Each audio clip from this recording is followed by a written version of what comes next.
மொத்தம் 18 மணி நேரம். இதுதான் உலகின் மிக நீண்டமான விமான பயணம். விமான பயணம் என்பதை சீக்கிரமாக போய் சேருவதற்குத்தான். ஆனால் இந்த விமான பயணத்திலும் மிக நீண்ட பயணங்கள் இருக்கவே செய்கின்றன. ஒரு காலத்தில் பக்கத்து ஊரில் திருவிழா நடக்கிறது எனில் வண்டி கட்டி போய் பார்த்து வருவோம். முந்தைய நாள் இரவு புறப்பட்டால்தான் அடுத்த நாள் காலை அங்கே போய் சேர முடியும். இப்படி இருந்த காலத்தில் பேருந்துகள் பயண நேரத்தை வெகுவாக குறைத்தன. அரை மணி நேரம் 1 மணி நேரத்திற்கெல்லாம் பக்கத்து ஊருக்கு போய்விட முடியும். அதன் பின்னர் சைக்கிள், கார்கள், பைக்குகள் என போக்குவரத்தை எளிதாக ஏராளமான வாகனங்கள் குவிந்துவிட்டன. குறிப்பாக ரயில் போக்குவரத்து பொதுமக்களுக்கு மிகவும் எளிதாக போய்விட்டது. இதையெல்லாம் தூக்கி சாப்பிடும் வகையில் வந்ததுதான் விமான போக்குவரத்து.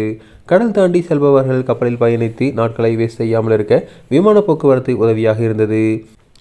பக்கத்து நாடுகளுக்கே 1 முதல் 2 மணி நேரத்தில் போய்விட முடிகிறது. ஆனால் இப்படியான விமான போக்குவரத்தில் கூட சலிப்பு இருக்கிறது என்றால் சொன்ன நம்ப முடிகிறதா? இந்த சலிப்புக்கு காரணம் விமான பயண நேரம்தான். என்னதான் விமானம் வேகமாக பறக்கும் என்றாலும் நீண்ட தூரம் போகும் விமானங்களில் பயணித்தால் அதிக நேரம் ஆகிவிடும். சிங்கப்பூரிலிருந்து நியூயார்க்கின் ஜான் எஃப் கென்னடி விமான நிலையத்திற்கு செல்லும் விமானம்தான் உலகின் மிக நீண்ட விமான பயணமாகும். மொத்தம் 18 மணி நேரம் 40 நிமிடங்களாகும். இதற்காக சிறப்பு விமானத்தை சிங்கப்பூர் ஏர்லைன்ஸ் இயக்குகிறது. ஏர்பஸ் A350-900 ULR விமானம்தான் இந்த நீண்ட தூர பயணத்தை மேற்கொள்கிறது. நீண்ட தூர பயணத்திற்கும் எரிபொருள் சிக்கனத்திற்கும் ஏற்றாற்போல இந்த விமானங்கள் வடிவமைக்கப்பட்டிருக்கின்றன.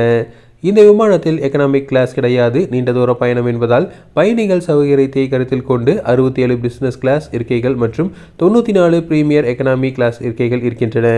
காற்றின் வேகத்தை பொறுத்து விமானங்கள் 2 வழிகளில் பயணிக்கும்.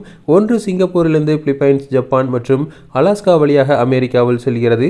இரண்டாவது வழி ஐரோப்பியா மற்றும் அட்லாண்டிக்கை கடந்து செல்வது. இந்த விமானத்தில் நீங்கள் பயணிக்கும் போது 12 மணி நேர மண்டலங்களை கடப்பீர்கள். எனவே கடுமையான குழப்பங்கள் நேரிடலாம்.